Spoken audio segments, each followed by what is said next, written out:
Alright, so this time I was gonna make a deck for Sparrow, and I wanted to sort of make a video or take you through it. It's not really a guide, it's just more like you can get my thoughts on it. Um, I chose Sparrow because she's quite interesting since she uses growth and order affinity. She's one of the only AD carries right now that doesn't have any Fury affinity, which means that a lot of the attack damage, attack speed cards are Fury based. So you have to make a completely different deck for Sparrow. Sorry. Hopefully it gets through. As you can see, when you start making a deck, you can choose to basically just take a starter deck and just add more items to it. But I want to add items from the start. So what you have to start with is you have these 3 prime cards, which is the ones that's activated when you kill the Orb Prime. Right now it's pretty simple, so you have a mage card, a tank card, and then an AD carry card. So I take the AD carry card.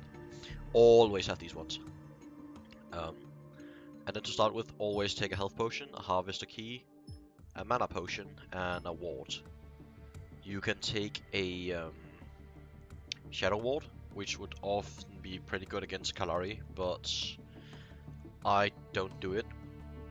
I'm in no way a pro deck builder, or there's a lot of tactics and strategy of if we start by building low damage items, we can get quicker movement, or what do you call it, like we're gonna get a big advantage and such, and I haven't really started doing that yet, so I basically just make items that I think will work.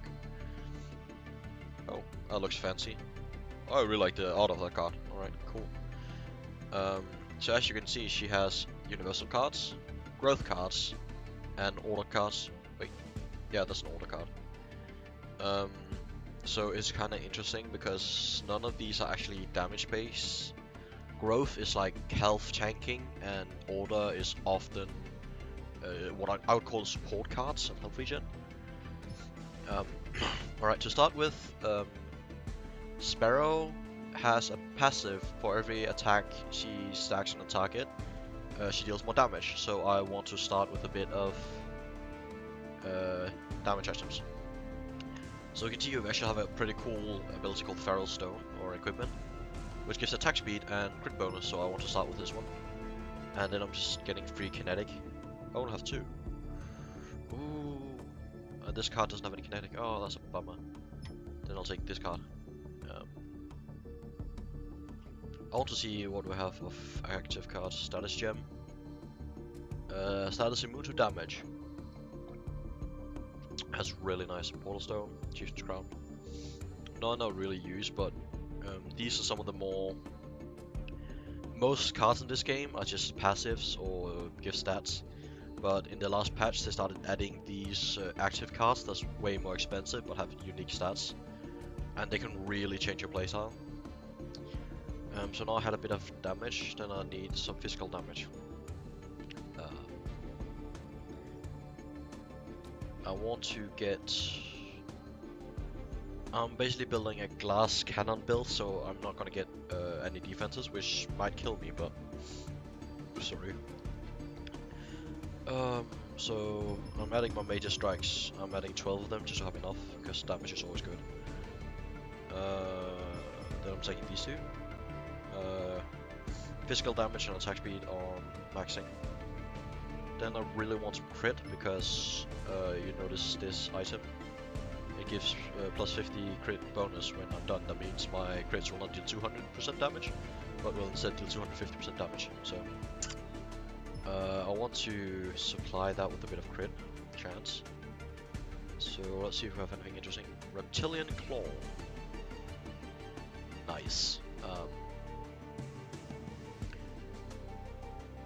So this could actually be pretty good. A bit of health regen would be pretty helpful, I think.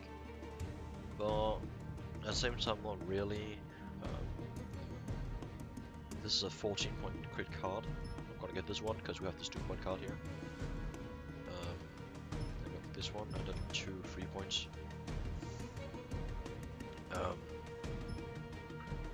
I want to get a bit of health, just worst case, so I'm gonna get this one, which gives physical damage and max health, and then yeah, health for 3 points. You see here the Lord's War, or the Lord's Key.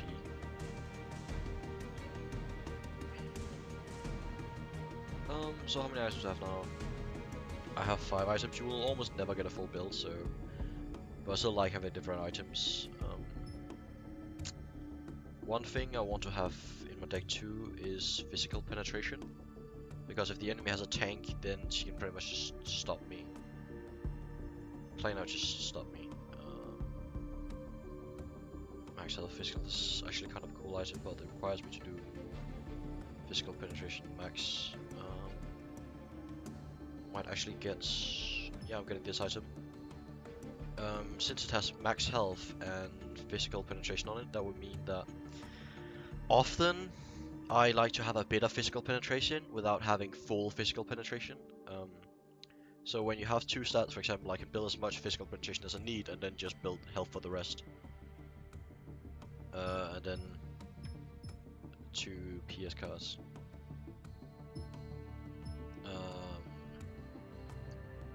And then we have Lifesteal, Sword of the Altar. That also gives the same crit bonus. Honestly, I sort of like Lifesteal, but at the way the game currently plays, there's not really... What do you call it? It seems a bit... Most fights are basically just over as soon as they start, because everybody's just playing everything as glass cannons right now. So it's very nice for laning or re-getting health on minions, but in fights it's sort of a waste right now. So I want to get some max mana.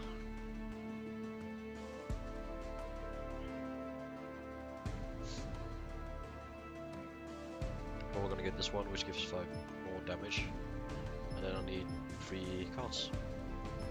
And yeah, as you can see, I now have a full deck,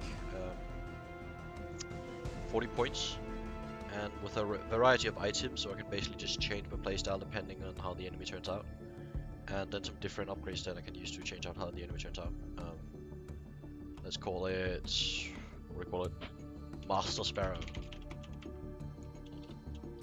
Or let's call it Sparrow Hunter. Wait, this just sounds like Sparrow is getting killed, alright. Yeah, alright.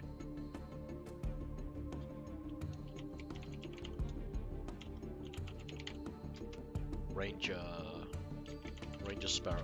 Alright, let's go with that. Yeah, pretty basic stuff. I'm gonna go play a game and test it out now. And I hope you could use something with this, or I hope it makes you consider, or rather, this was not a guide, but more to see what I personally think about once I'm making a deck. This deck might fail horribly, and then I'm just gonna change the deck, but it's very much a matter of trial and error. So, yeah, until next time.